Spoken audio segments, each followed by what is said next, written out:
Ladies and gentlemen, welcome to my very first episode of the Paulcast, which is a part of my cast project where I am talking to Mr. Paul Jannereth, an esteemed history teacher at my school and former debate coach, very close friend of mine, and today we'll be discussing the road to World War II. Mr. Jannereth, it's great to have you on here. Thank you for coming. Thanks, Rohan. So, I think we should begin by talking about what World War I is so that we can get a brief picture of how World War II came about. So, would you mind enlightening all of us about what World War I was, what it entailed, the winners, losers, things of that nature? World War I essentially changed everything in the world. There's no question. The whole dynamic of the Paris Peace Conference sort of plays out and sets the table for the rest of the 20th century, especially World War II.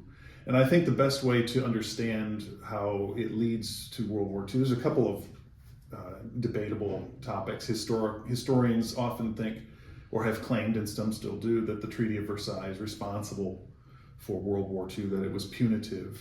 Margaret Macmillan and I don't think so. My analogy for the Treaty of Versailles is that it's like a gun that's sitting there, and bullets are sitting here, and someone needs to walk in the room and have the will to actually load the gun, to charge it, to aim it. All those things have to happen. The gun itself didn't start or didn't kill somebody, and the treaty didn't cause World War II. Yeah. So many other things happened, and one of them I can talk about, which is Mussolini and fascism in general.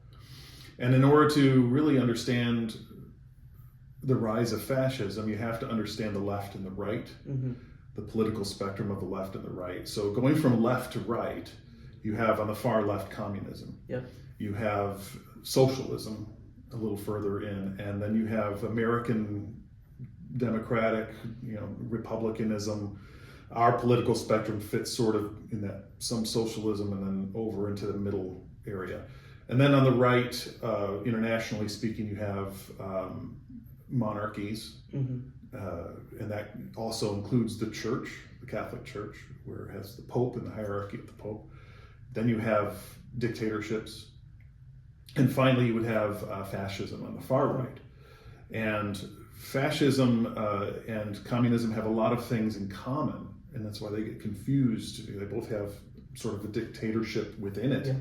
But if you read the Soviet Constitution, if you will, it's very different than the fascist Germany in terms of their implication, in terms of their ideology, and in implementation, it's done very similarly, but with secret police and so on, because they have to force their ideologies. But they were also both seen as solutions to the interwar period's issues, and that gets me to the post-war. You have winners and losers in World War I. The losers include some allies, which is Russia. So if we look at Russia first, Russia falls into disrepair after World War I, into civil war.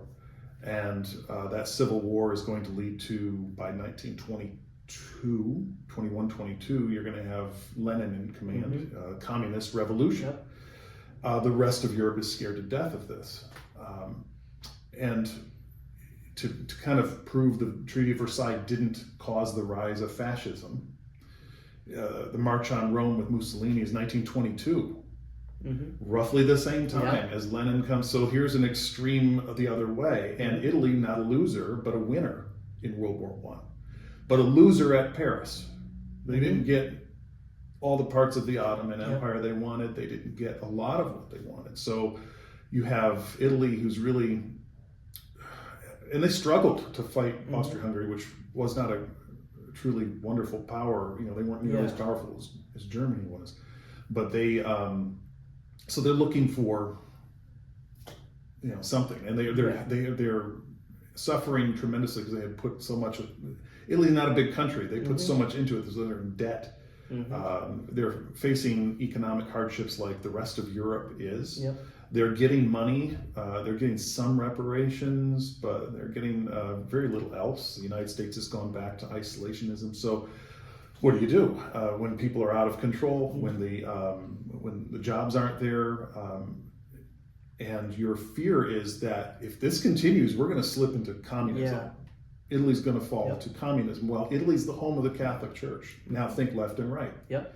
So now you can connect these dots. The Catholic Church, the king, Victor Emmanuel, is going to hand off power to Mussolini. Did Emmanuel held any power after handing it to Mussolini, or was he kind of like a figurehead? He was a figurehead. Yeah, the power. Within a few years, he's calling himself, the Deuce, and so that's when he's basically a dictator. Yeah. I would say early on he was it's a limited monarchy. So early on there was probably some, but more and more was deferred. Yeah. And Mussolini is able to, with the black shirts, and force. He's able to rein in social order and promotes this fascist ideology. And that's another thing people misunderstand a lot about, which is fascism itself is not Holocaust. That was a Germany thing. That was a Hitler thing. Yeah. Fascism itself is a partnership between the government, and it's a forced partnership between government and industry. Yeah, corporate state. Corporate state, Yep. very, Yeah. yep. And there's I think the one thing that people need to understand is that there's a difference between fascism and National Socialism, Hitler's version of fascism. Correct. I think that's a pretty important thing for sure. Yes. Yeah, so you have all these things coming into the mix, which is going to lead to Italian fascism in 1922. So it's in times of trouble and revolution, people tend to gravitate toward the extremes, whether it's left or right, and you're going to have the reflecting back on that after World War II with things like the Marshall Plan coming into, hey, we can't let this happen again. It wasn't enough last time. So that's kind of where it starts. But what's weird is you're looking at winners like Italy struggling with this and slipping into fascism. And because they were a winner, they stayed aligned with France and with Britain for quite some time during the 1920s. They were tolerating this, even somewhat embracing it. And of course, that starts to set the table for the Spanish Civil War. But then you can flip the globe and go all the way over to Japan, also a winner. Yeah. All right, sat at the table, fifth power. And in the 1920s, they're doing well with trade and everything else. And yet they are also disenfranchised by the Paris Peace Conference. So it all comes back to Paris, 1919. And their disenfranchisement starts really with the racial inequality. Yeah. Or the racial equality clause being rejected. And we might think, well, gee, why? Well, if you look back at their history, this is what they've wanted. Yeah. They want to be as equal. They've been mentoring under the British, plotting against Americans and Russians, and fighting the Russians. And now all they wanted was this understanding that race is we're going to be treated the same way here as you are, and we're even going to be treated sort of as the nation in charge of the Asian peoples. And they didn't get that. And I flip that around, why would that be rejected? I don't think it was pure racism. I think it had everything to do with China and access to China, which Japan would then have controlled, and we needed that. So I think it was an economic motive more than anything. I don't think they wanted to put Japan in charge of anything full blown. They gave Japan things that really belonged to China, ports and things, as a compensation. But the Western mind doesn't understand the role of honor. Honor plays a significant role in different culture. Asian culture, right? So they took it as an insult, and they've splintered their society. They have the politicians, but then they also have an equal branch of the military with a large voice, and they go, without getting into a lot of it right now, but they go in all these little incremental things. They do it very opportunistically and gain political power. So what I'm saying is the victors weren't necessarily, there's a distinguishing thing between victors and losers. Germany was also a loser, and they end up slipping into fascism, but it takes them 11 years. Yeah. And that's the other thing with the interwar period that Macmillan argues that Germany was paying its reparations. Germany was actually doing well, economically recovering to an extent. They were managing things, but you look at the Ruhr crisis, followed by Locarno, and they're really sabotaging. This is the other thing that's overlooked. It wasn't the Depression that led to World War II. Again, when we talk causation, we're talking underlying causes. These are underlying causes. I'm not saying there's no connection at all. They're all interconnected, but it's very, very complicated. And what leads to World War II is Hitler. Yeah. I mean, it ultimately comes down to if he's not there, it doesn't happen. Yeah.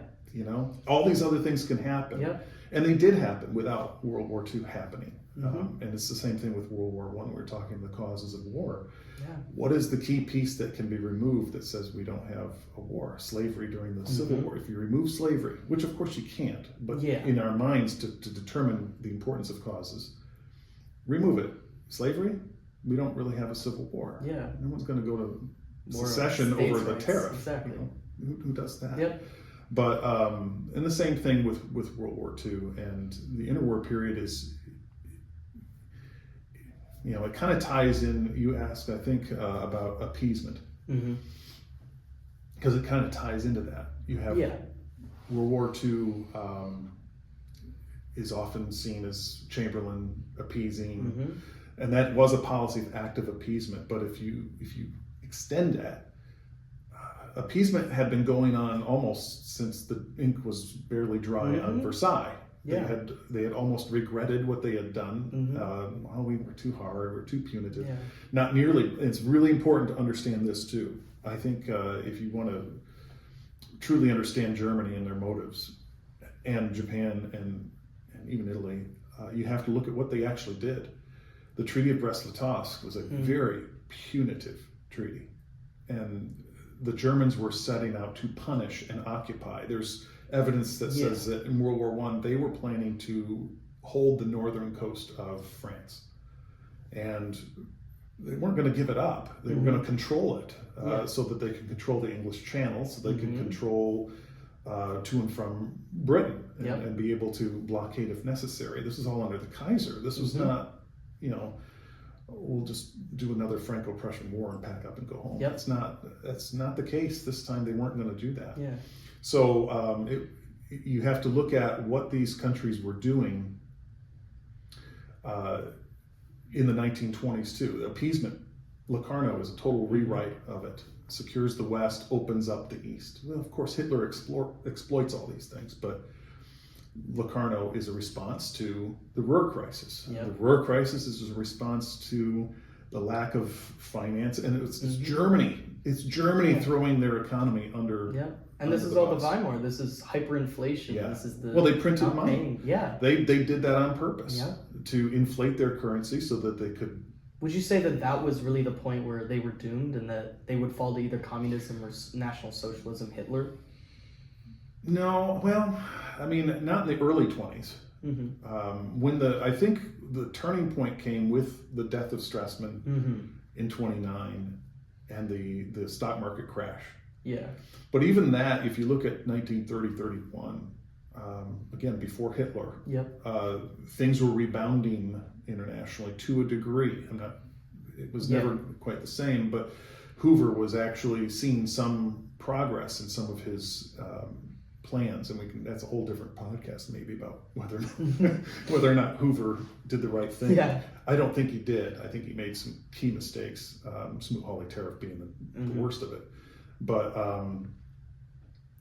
Roosevelt got to write the history for Hoover, saying he did nothing. And that's not true. He did everything. He was working like crazy. But the thing is, he should have done nothing, like Harding did, and it would have been better, probably. But no, I think that's the big turning point, though. Stresemann was every bit as aligned with Hitler in terms of getting Germany free from Versailles restrictions. And he was succeeding. And he was doing so peacefully, relatively. strikes and Yep. things like that.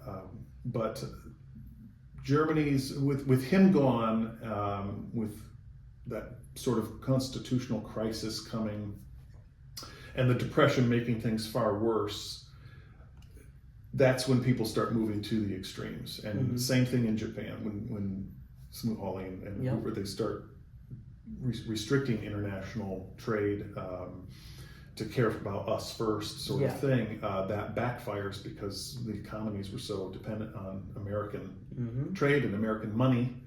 But then you have the Dawes Plan in 24, you have the Young Plan in 30. So all these are appeasement measures, if you will, if you want to call it that. Yeah.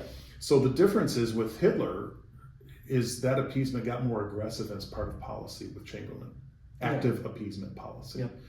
And Chamberlain is an interesting character because in World War I, going into World War I, he was a hawk.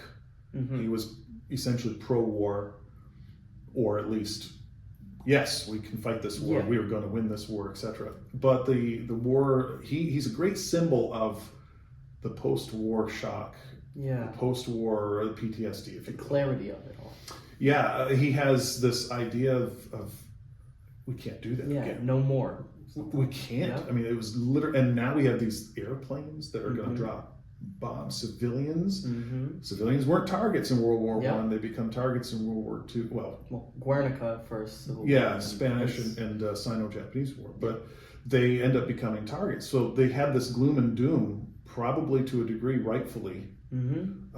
Especially if you look at China and Japan, just those two in World War II alone, but also Germany. He had this doom and gloom vision, and we have to avoid war at all costs. How else would you have dealt with Hitler? So we as historians, we have to ask that. How else would you have done it? We know Churchill was out there. Churchill was also a hawk for World War I, right? He also Churchill was a hawk on everything. Yeah. The problem in the pre-war in the 1930s is the Depression. There's an argument that Britain was using appeasement to buy time. So that they could build up their military. I think that's revisionist. I think at the time, Chamberlain, you got to give him credit here, was building the military. He saw this. He saw it like Churchill did too. But he believed in his heart he could avoid it. But we're building as much as we can, as fast as we can, and their economy was stifled. And so it wasn't just that easy. And here's why. If you're going to build war machines, who pays for those war machines? The government. Well, you got to get that legislation through. If you build it, the common perception is you're going to use it. That means if you build it, it's war. That's the whole disarmament period of the 1920s coming up here. And you have Chamberlain with no support in Parliament. Even if Chamberlain was a hawk, the British people, there was no polling that showed that they were anywhere close to favoring war or intervention. Let's call it intervention. They didn't know. That's their problem. Again, it wasn't, they totally different attitudes. So even if he had wanted money to build weapons, even if he had wanted to go and intervene like Churchill was begging to do, why do you think Churchill was not prime minister during this period? They didn't want war. The people didn't want war. It's a democracy. The people didn't want it. And he believed he could avoid it. So if you add it all up, I think Chamberlain's given a bum rap. I think he really tried hard to do everything he could. And I don't want to write off that it was also borrowing time. It does make Britain look weak, and it does make them look responsible, as Kagan would say. Yeah, you can't deny that. But what other course of action with a guy like Hitler do you have? I guess the question is almost, Chamberlain had this kind of policy of appeasement. He thought there would be peace in our time after the Munich crisis, and the Munich Conference. I guess the question is, what was it that made him take such a hard line against Danzig and the Polish corridor? Was it the fact that Hitler took all of Bohemia? I would think that's got to be the case. I really don't know those details. But the idea that Poland is a factor is everything. Yep. And the arbitration that Locarno opened the East to was supposed to be done after Munich. That was it. Yep. This is it, right? Enough? Yeah. Yes, okay. And it's said that Hitler was very upset that Munich happened. He was upset that it was given to him.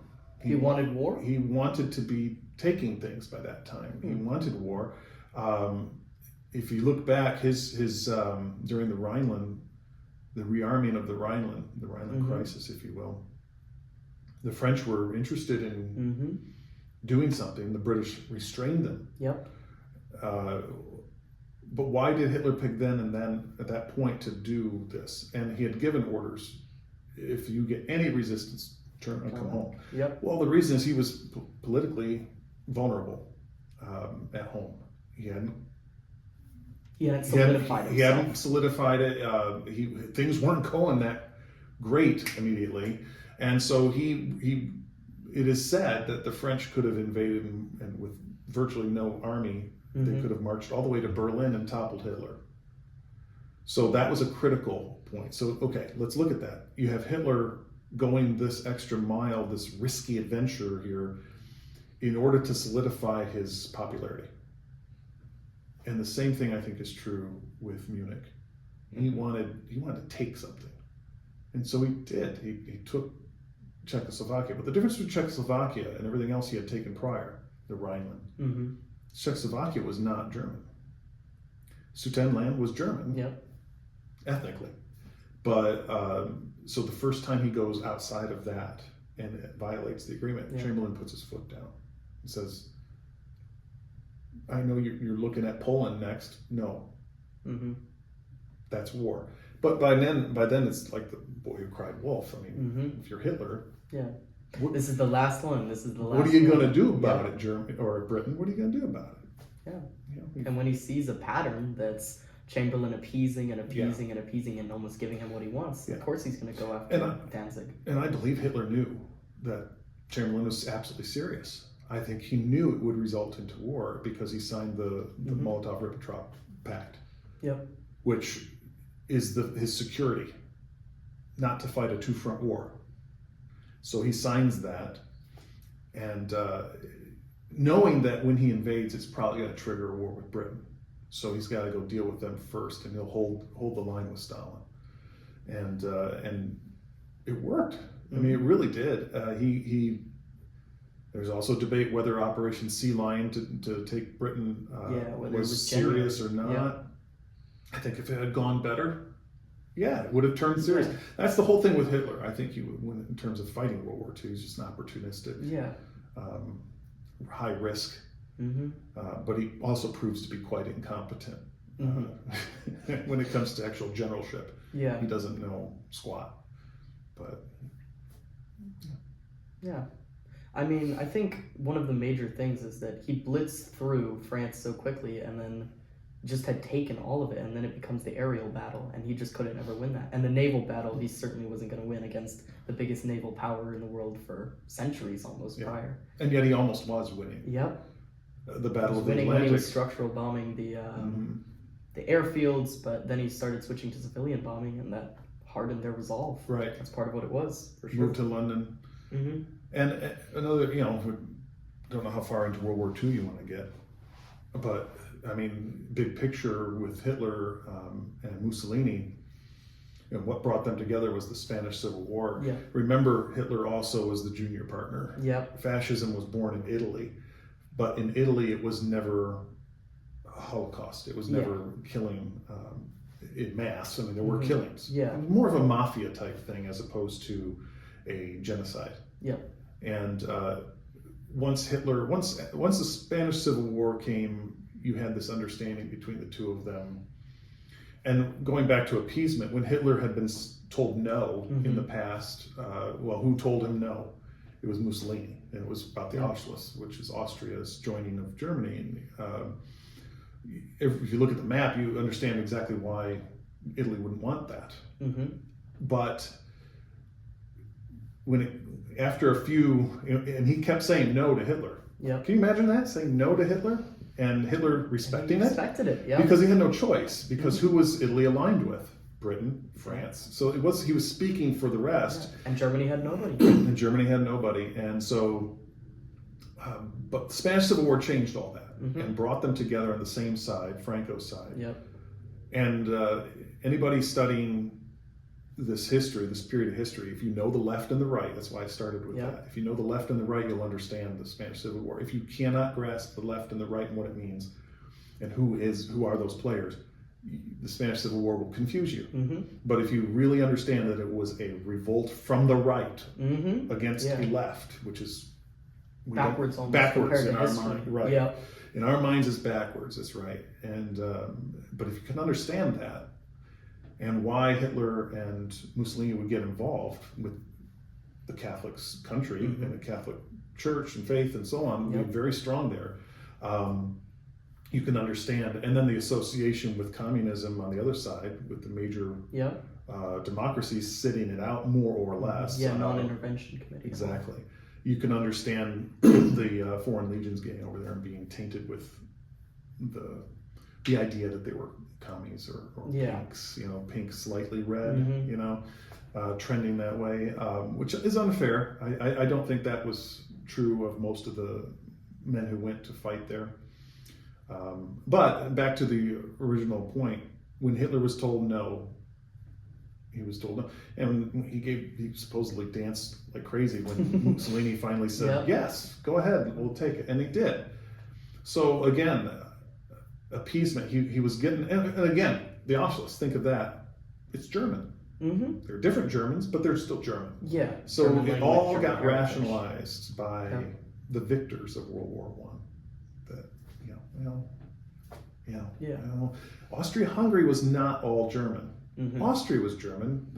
But it was comprised of different kingdoms. They had the the Hungarians. They had part of the Balkans. The Czechs. The Slovenes, Slovaks. Yeah, they were a mixture. It was everybody. A polyglot nation, definitely. Almost like the Ottomans were too. Very much. Yep. Yeah, exactly like the Ottomans. Ottomans were the sick man of Europe, and then Austria-Hungary was the next one. Yep. Yeah. Yeah. I think that we've looked at Europe, but I think part of it is we also have to look at Asia. There was a lot of resentment by the Japanese towards the Chinese, which had gone on for centuries. And I think that we should look at that maybe and see why it was that the Japanese turned towards Germany and Italy in 1940 with the tripartite pact, the Axis, instead of just saying on their own almost. Yeah, because the fight almost, from my perspective, the fight almost seems irrational for you to be joining two nations that can't reach you. They can't support you with aid or anything like that. I mean, they're literally blocked off by the Soviets if they even wanted to come through land, and by sea, it would be a nightmare. Well, that's the crazy thing, is we forget, and this kind of breaks us further into like Cold War, but we forget that Japan had signed a non-aggression pact with the Soviet Union. Yep. And so, and there had been a pattern of Soviet aggression, just to harken back to. They had attacked Finland. They had attacked Poland in 1921. They had been very aggressive. So from their standpoint of aligning with Hitler in the Molotov-Ribbentrop Pact, was they were going to get part of Poland. They were going to secure the Baltic Did they ever states. attack into Poland? Oh, yes. Right during the Molotov-Ribbentrop Pact, after Hitler blitzkrieg, did the Soviets follow suit, or did Germany just give it to them? No, the Soviets invaded on their end, and they respected the lines. Yeah. And that today is Western Ukraine. So they kept it. Yeah. They got to keep it. Yeah. They got to keep control of the Baltic states, Lithuania, Estonia, and Latvia. They got to keep.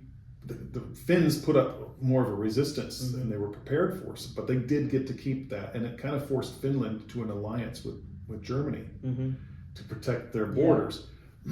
So it's fascinating to watch, and I know this does have something to do with what you asked earlier, because there was that moment of non-aggression. So Hitler doesn't want to fight a two-front war, signs this pact. He knows it's going to be temporary. Stalin does not. Stalin has a non-aggression pact with Japan to prevent the two-front war because he knows war may be coming. But Stalin was caught completely off guard and hid away for 11 days. Just hid. No one knew where he was. 11 days after Operation Barbarossa happened, and Soviet supplies are still being shipped to Germany on the same rails as they're passing German tanks going into. Totally caught off guard. And it was his paranoia that did it. And he spends 11 days in complete seclusion and hiding, thinking that the knocks on the door are officials who are going to arrest and kill him. Yeah, the paranoia. So he finally comes out and starts to work. So again, if World War II comes down to coordination, and I'm going to get it back to Asia. It comes down to coordination. The Allies coordinated very, very well, very effectively to win World War II, and the Axis powers did not. And you mentioned the Tripartite Pact, which was a mutual military defense. You attack us, we're going to, all of us will be at war, etc. If one of them is attacked.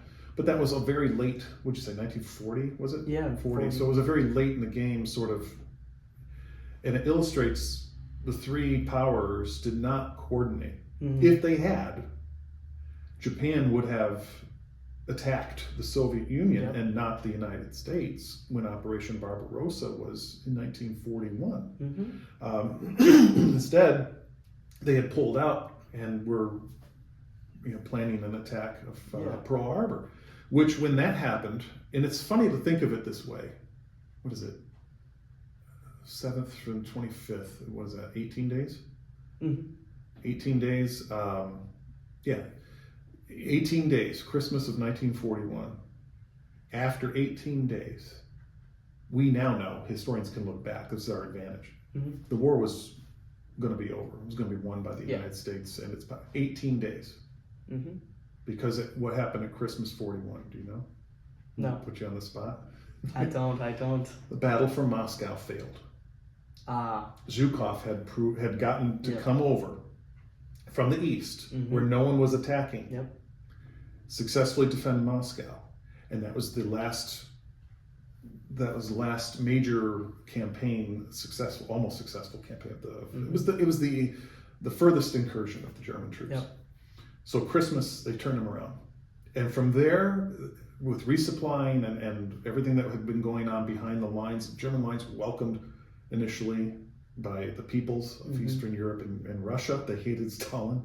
But then the atrocities started because they needed food. They needed, and so they ruined that. Labor camps and everything. And then so they ruined any goodwill they might have had from the people. There were a lot of people between Moscow and so but was there. So their supply lines were very, very tenuous. And that's another thing I stress in class too, is that Blitzkrieg worked beautifully on neighbors. Close proximity. Spaces. Right, within a few hundred miles. Beyond that, it stalls out, and Stalin had a lot of space. He barely survived. But anyway, Christmas 41, that was the end of that. And Japan had attacked on December 7th and had held all kinds of places in the Southeast Pacific. And they had long been fighting a Sino-Japanese war against the Chinese, very, very, very bloody war. And it's almost as if when the Japanese were denied racial equality in writing, that they set out to prove not just equality but superiority. And everything is triggered with them following the Depression. Well, they believed themselves to be superior prior, and I don't think the West really understood that mindset. They believed themselves to be superior to the Chinese, and then fought absolutely horribly, horribly as in they committed horrible atrocities against the Chinese during the Sino-Japanese War. And they believed themselves to be, they were trying to prove themselves to the West, and the West kind of didn't pay attention to that until almost too late with Pearl Harbor, and that was what drags the U.S. in. Right, and in their mindset, getting back to the Tripartite Pact, they signed that because they'd seen Hitler success. They saw him getting so successful that they wanted to get on the bandwagon, so to speak. And they felt like, well, we have the resources. We can attack all these places. We need oil. Yeah. So all these places need to be targeted, and we can get the Indonesian oil. And then we'll have unlimited supply for our machine. We'll be able to sustain ourselves. It's just those Americans. That's it. Those British, they're occupied over there. The Germans are occupied. The Dutch, well, the Germans aren't a threat because they're an ally. But the whole point is everybody else is occupied in Europe, France. It's those Americans sitting in the Philippines. Darn, right in the middle of us. And we had War Plan Orange. Anyway, the idea of striking the Americans quick was a huge gamble. And yet in history, Yamamoto gets treated with like he's this reluctant warrior who studied in the United States and just hate to do it. I think we've woken the sleeping giant. Oh my gosh. That's not who he was. He was eager to attack the United States. He was eager to flex his muscle as an admiral and do these things. So Yamamoto was every bit of military, he was a genius at it, but he was every bit as aggressive and unapologetic. As the Japanese were yes, during the war. He believed that this could work. He raised doubts that if it didn't, and those get played up in history. I don't know why, but history has tried very hard to be kind to Yamamoto. But he is the architect behind Pearl Harbor and this whole series of attacks. And they did this without winning the war in China first. So now they're bogged down in China. So thank God for the Chinese, really. I think that they get underserved. I mean, they get portrayed, rightfully so, as victims of war, atrocities. Oh, yeah. But the fact that they stayed in, the fact that the communist civil war was put on hold, we're going to fight together temporarily. Yeah. The Chinese stayed in, and the British, keeping that supply line through Burma, all that stuff. The Chinese, if they had capitulated totally, I don't know. That's a different war. I think eventually the U.S., with its power, could have and would have with the atomic bombs. I don't think the American people really, after defeating Germany, it was almost like, I think the politicians were, we got to get this one quick. Yeah. Because this is actually going to be worse, far worse than Europe in terms of body counts for American soldiers. And we already have 4 years of war and rations and way of life changes. American people aren't going to, and we're a democracy, we're held. So there was this question mark of how long could the war go on, another 3 years, 4 years? I don't know. Those are big questions in history, which we don't have to explore because they didn't have to. But it does explain a lot of the decision making that went into the Pacific. And it also explains, also why the conferences, Tehran, Yalta, and Potsdam were so important, because it was so important to keep the Soviet Union in the war, so important to keep them and get them into the war against Japan, because of that body count and that fear. And Truman was brand new at Potsdam. He was afraid. Yeah. Until the atomic bomb happened, he was pretty much afraid that he was going to lose so many more lives than Roosevelt. And so you have that dynamic, but I don't know where we were. We're off topic. I think like the Sino-Japanese war. And part of it is, I think the Chinese couldn't capitulate. You have the factions, you have the warlords in the West, right? And then you have the communists in the mountains. And then you have the nationalists under Chiang Kai-shek. And I think one of the biggest issues is that they couldn't capitulate. Right. The way the Japanese were treating their people, they could not ever capitulate to that. Yeah. And I mean, they saw what happened in Korea. They saw what happened in Manchuria once the Japanese seized that. And this was years prior. Right. But then the atrocities of the Sino-Japanese war, I don't think there was any way they could have ever capitulated. And all they did was they just kept gradually moving back, and lives after millions of lives. Right. And it all ended up, I guess, kind of paying off for them. They kicked the Japanese out, and then the Chinese Civil War resumes. So I think that the Chinese really should get a lot more credit for holding off the Japanese. I totally agree. They kept them occupied. And while the Chinese may not have actually kicked the Japanese out, the Japanese surrender and the Soviet entry did. Like they were forced out of mainland China at the end of the war. Right. But they kept them from, again, this is the same kind of theory with Stalin shouting about wanting a second front in Europe. And the argument that Victor Davis Hanson makes, by bombing Germany, there was an effective second front. By invading Italy, by the British doing the only thing they could do in North Africa, all that stuff kept resources out of the war zone for the Eastern Front, and forced 88 millimeter guns to be firing up in the air instead of firing at Soviet tanks. So there was an effective second front. It may not have been boots on the ground yet, but it was already helping. The same thing with China. The fact that Japan never got China under control. And why is that? Because of how they treated China. Absolutely how they treated China, which was horrific. The war crimes, I think, that we know of are probably not as I don't know, I think it's probably worse is what I'm trying to say. Yeah. The victims of World War II, the greatest victim in the world were the Chinese people. Yep. They lost far more, millions more than the Holocaust. And it's not to diminish the Holocaust or anything. It's still to show they lost millions upon millions. And they kept fighting, they kept disrupting. I It's guess almost- disrupting is probably yeah. better than fighting the Japanese. They were They disrupting. kept them occupied. They were annoying them. The Japanese could never go through the grasslands. They were always just trying to kill the Chinese and just take inches of land. China's such a big country that the geography really helped them there. It did. And even early on, the Doolittle raid, which goes across and bombs Tokyo and then lands in portions of China, and the Chinese locals are helping Colonel Doolittle himself get away, and then Japanese patrols follow up. And then just to give you an idea of the atrocity, 300,000, I think was the number? I think so. 300,000 Chinese were executed. Yep. In retaliatory for helping the Americans in get a away. retaliation for an American attack, but the Chinese let them go away. Yeah. Again, honor. We bombed Tokyo. Did hardly any damage. Yeah, but we hurt bombed their honor. Tokyo. Yep. And the globe now, and it was the first time. That was the major thing. It was the first they had time. promised their people they would never be bombed. They couldn't be bombed. We have too much Navy. We have too many honor. Too much at stake.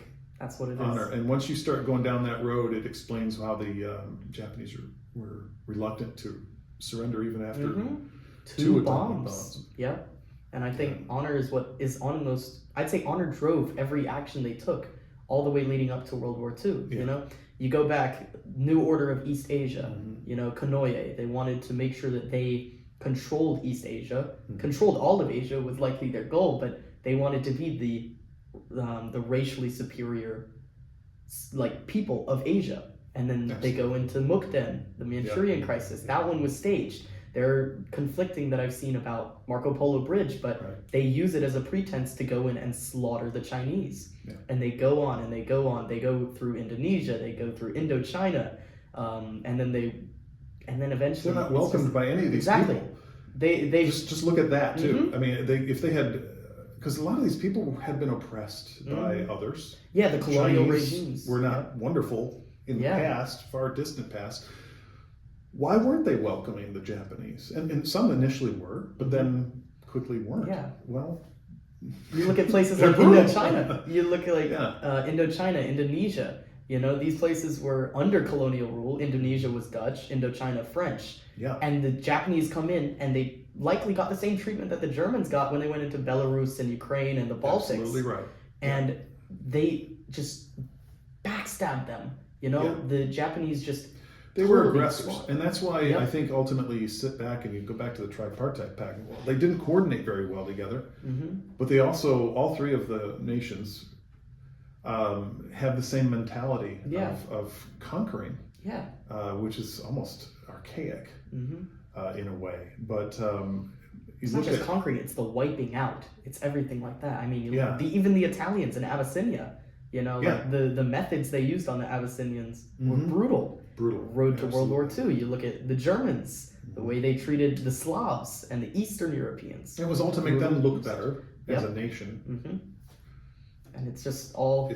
It was all of three of their downfall almost in a way. I mean, less so the Italians, because the Italians kind of were the weakest of the three nations. I'd argue. But then the Germans were welcomed as liberators in Eastern Europe. And then the brutal war camps, the labor camps and everything, because they were running out of materials. Yeah. Like the Sweden trade for steel just wasn't going their way anymore, and That's right. they were losing Yeah. on the West. And they go in as liberators. They put these people into camps. They're working them to death.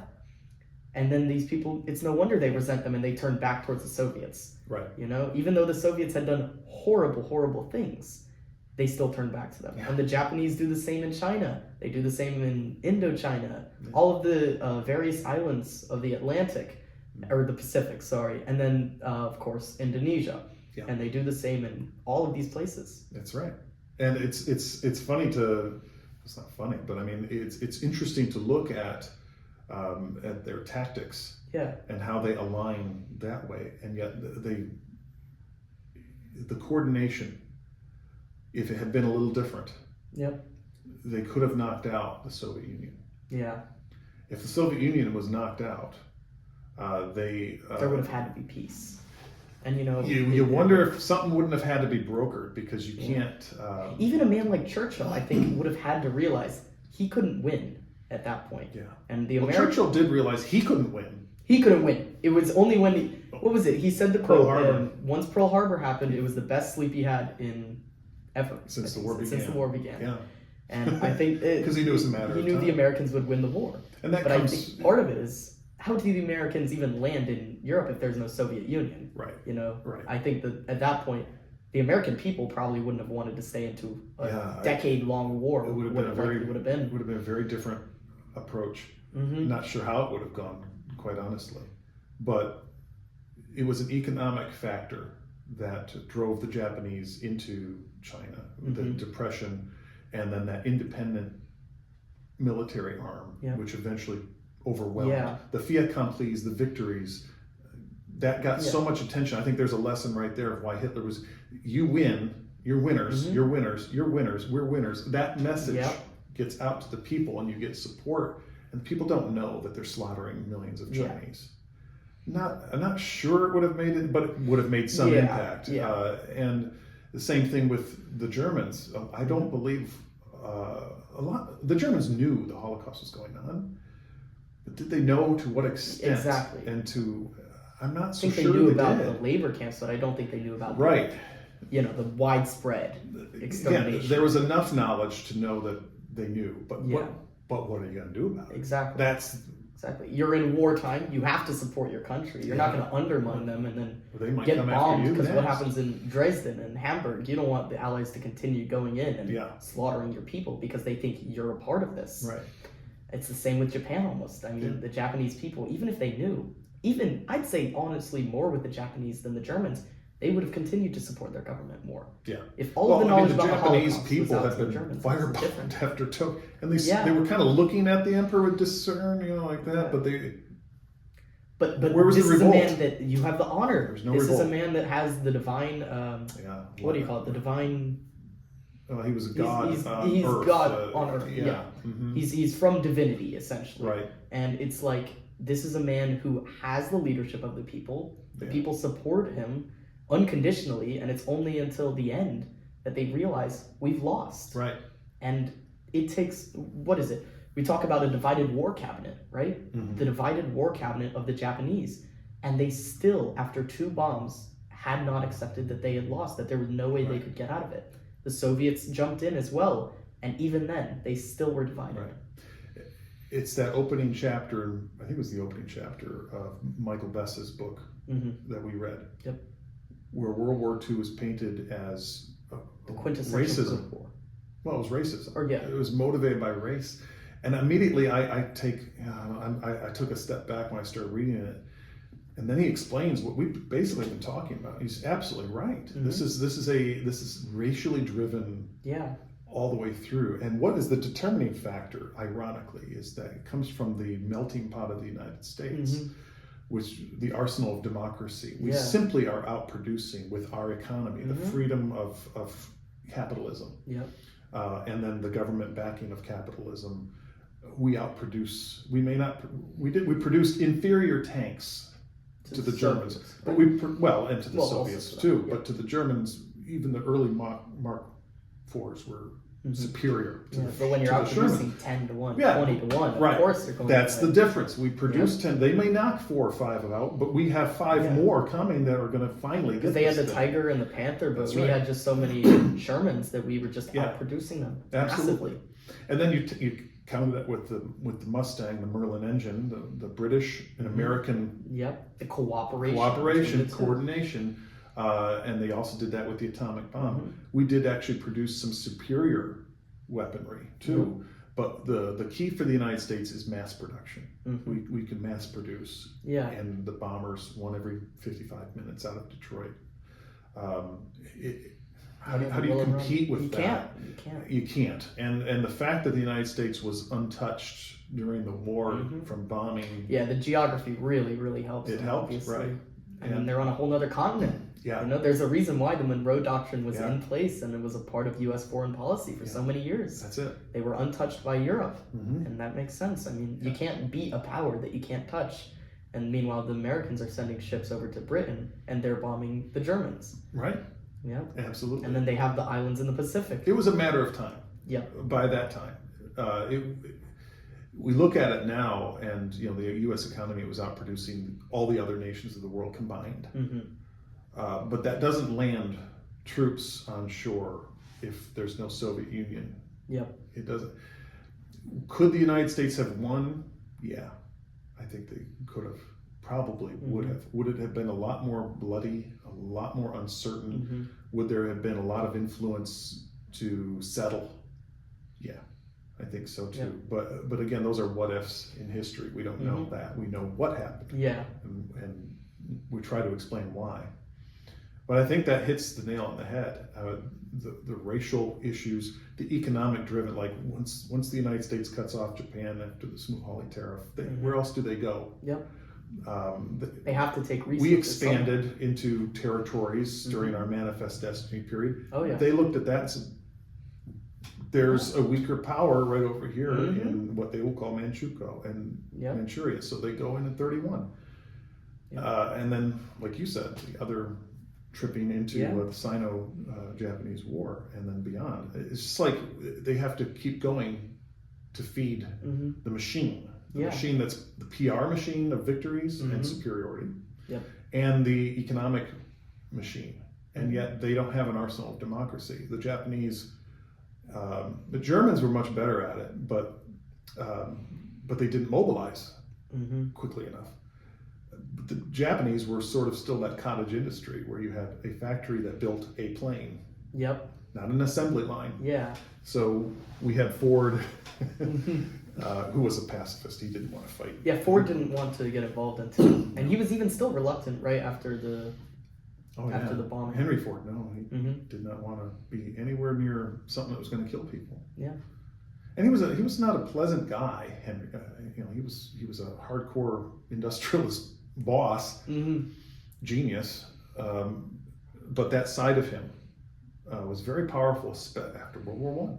Yeah, World War One changed all that in the minds of Americans too. America first. There's a reason why. Yeah. I mean, Roosevelt's policies of wanting interventionism. There's a reason why they didn't pass. Yeah. And he had to deal with the Neutrality Acts and other issues. Like he wanted to intervene, but not a lot of people did. It seemed like. Right. And I mean, you look at going into it. Again, we forget the popular opinion in a democracy matters. Yep, and it really does. Churchill or Chamberlain, we started with that, to Roosevelt. It's the same thing. The democracies just didn't want it. And I don't think that the German people wanted it, but it was better than starving. Yeah. And they had lost a war, but told they didn't really lose the war. I mean, they were conflicted. The Japanese, the same, even on the victors' side, they were felt shortchanged. Yep. And the Italians as well. They felt like they hadn't gotten anything out of Paris, out of Versailles. Yeah. So I think that's why more and more, I guess, I don't know if we're nearing the end or not, but I mean, you could conclude by saying, I think the further we get from the world wars, the more historians are going to group them together. Yeah. Because they become more isolated. We haven't had World War III. So that's good. But I think you're looking at 20 years in between two wars, and the war really was some continued. Very impactful 20 years. Yeah, there was there were fighting going on. There was issues going on, maybe more diplomacy, the disarmament and all that. But it is a continuation. If it's a bridge between the two. There's direct veins, if you will, that flow from one war to the next. So there is connection. To say it's the treaty, I can't buy that. It doesn't work that way. The treaty is like laying out a weapon. It's not going to do anything. Then there's the argument, if the treaty had been enforced from the beginning, it would have avoided World War II, maybe. But then again, it could have just maybe led the Germans to the same path, even more radical. More people would have supported or to war a different path.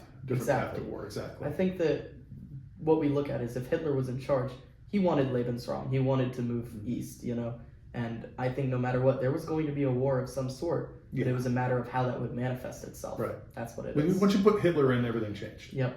And the Japanese are responding to his victories too. So if you're looking at one person or one nation to blame for World War II, I go back to the Orthodox view, which is it was Hitler. I mean, Mussolini, he invaded Abyssinia. He just couldn't. He didn't have anything else to invade anywhere else. He was not. That was the only sovereign nation in Africa. Right. Too. The Germans are different. Germans were very industrial, larger. Their economy was much larger. Their abilities, their capacity was much greater than Italy's. Just a fact. And the people seem more bent on redeeming themselves because they were a loser in World War I who didn't feel like they lost, whereas Italy was a victor in World War I. So you have that dynamic to think it's Hitler. It comes down to Hitler. I mean, it really does.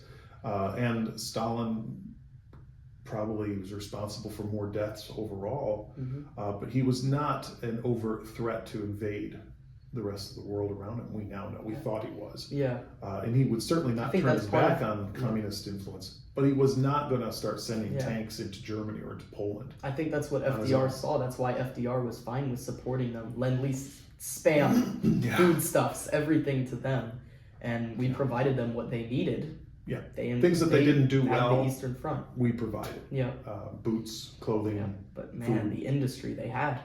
They worked with it very Heavy well. Industry, they produced the best tanks overall. I mean, probably the Panther was probably the best overall, but the Mark IV was, the T-34. Yeah, the T-34 but it's like, what do you do when your factories are getting bombed if you're Germany? What do you do if your factories producing these incredible tanks are getting bombed and you can't reach the Ural Mountains where all of the Russian tanks are being produced? They moved their factories. You got to hand it to the Russians. They did and they bled. I mean, they sacrificed millions upon millions of lives. But it worked for them. They had so much population, they were able to do it. Keeping the Soviets in the war, keeping the Chinese in the war was, I think, the key to our success. And the success with relative few casualties. You compare the U.S. to like France or Britain or anywhere else, we had the least casualties. I don't know about the numbers in World War less II, than France. considering I'm not sure about Britain, quite honestly, but I'm not sure. I mean, combined probably, but I think we lost like 250,000. I think, which is a big number, but it's not. It's nowhere near the Soviets. 20 million, yeah, exactly. Or the Germans, I think 6 million. Yes. And then the Chinese had north of 15 million. Yeah. And that was just the nationalists. I don't remember the communist numbers. Yeah, and that's not civilian. Oh yeah, that's all military. I mean, this isn't even counting the military losses. Yeah. I mean, the Germans got so low that they had to employ the Hitler Youth, right? I think they had to employ the Hitler Youth. And the old men. Yeah. They were conscripting everybody. Yeah. Everybody was fighting because what are you going to do at that point? I mean, you're on a losing side of a war. You can't lose because you've seen what the Soviets are doing in Eastern Europe to the places they've taken back. You can't surrender to the Allies because the Allies are just continuing to bomb you. What do you do? And when things did finally start to fall apart, there was this race to the West. They did know that they would rather surrender to the Americans. Democracies. Specifically the Americans. They did know that, and that's what a lot of them tried to do. Standing and fighting. Once Berlin fell, It was let's move west. Yeah. let's not stay with this, because they were just Yeah. going to be brutal, and they were. Yeah. They looted, and again, you treat your victims a certain way, they're not going to, Yeah. And this is now getting a bit off It's topic with the Cold Cold War, but I mean, Marshall Plan versus the brutal nature of the Soviets. They looted and extracted. They did. So that's how it goes. I mean, you go through the interwar period, the exact same parallels are seen, I think, in those 20 years as what's seen in the 30, 40 years following in the Cold War. You say what you want about this country. It has made mistakes. We, like any human being, we make mistakes. A nation has made mistakes. But at the end of the day, there is no nation on earth or in all of history who has treated people who they have defeated in war better. Yep. There is no nation that has done that. I mean, we dropped 2 atomic bombs. We dropped fire bombs until we ran out of them. We just obliterated Japan, more or less. And within weeks of their surrender, we had Ambrose tells the story of the baseball. Did I tell you guys that? I don't know. I probably did. There's a soldier in a burned out, blown out square in part of Tokyo. And he's bored. He's standing there all day. And the thing about the Japanese too is when the emperor said, "Let them in," they respected it. There was no guerrilla war. There was not a shot completely fired. subservient. Right. Amazing. Yep. Just amazing. So they went in, and this kid, an American soldier, is bored to death. And the next day he comes on his patrol for 8 hours, whatever. And he's got a baseball and a glove, and he's just throwing it up against a wall, catching it, and so on. And he spies all these kids peeking around the corner, watching him, and he invites them in, and he ends up playing catch, and then he ends up setting up bases. He ends up calling friends of his. The next day, the military, there's like 10 or 15 U.S. soldiers and 20, 30 Japanese kids, and they're playing baseball in this burned out area of Tokyo. Imagine that. Yeah. That's not happening in the Soviet Union, in Germany. That's not happening in occupied anywhere else, not even the British. Yeah. This is happening in Tokyo. There was no government issued, "Hey, men, make friends with the." There was none of that. It's simply just an American kid showing these kids baseball, nothing more. And we brought food, and we brought supplies, because we knew we didn't want them to fall to communism, but it was also the right thing to do. And this country has always done that. Yes, killing civilians, we can. That's a debatable and a relative moral topic. But when the war is over, this country has done more and more around the world throughout all of its history, really modern history, certainly 20th century history of aiding since the Marshall Plan. Look at the Marshall Plan. Yeah, it was rope-a-dope against Stalin. Yeah, we got him to, but we really did feed. Yeah. And we really did shelter. We rebuild it. And rebuild. That's what it was. Right. And we did that with Japan. We did that with South Korea. And we've had aid to Africa. We've aid all over the world. This is a very generous nation. It's a very prosperous nation, but it's a very generous nation too.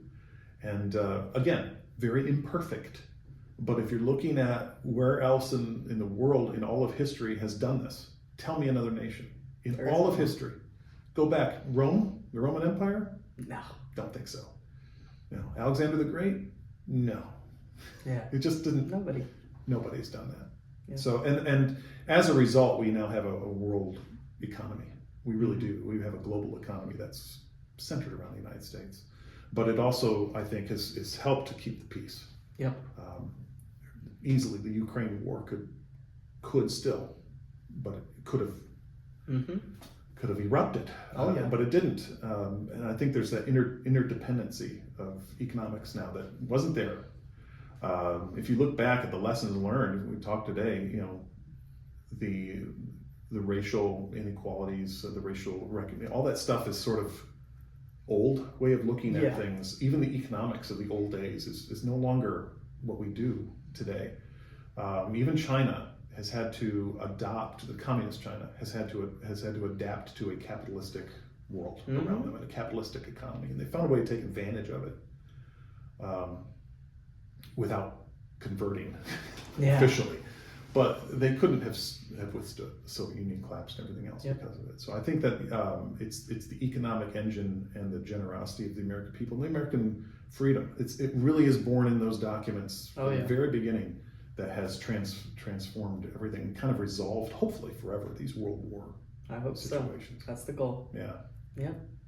Thank you so much for doing this. I appreciate it. It was fun. This has been a very great podcast, and I hope that you all have enjoyed the Paulcast, and I hope to have more episodes soon discussing history, talking about the impacts on the world today. Thank you all for watching this. This has been me and Mr. Jannereth. Thank you so much.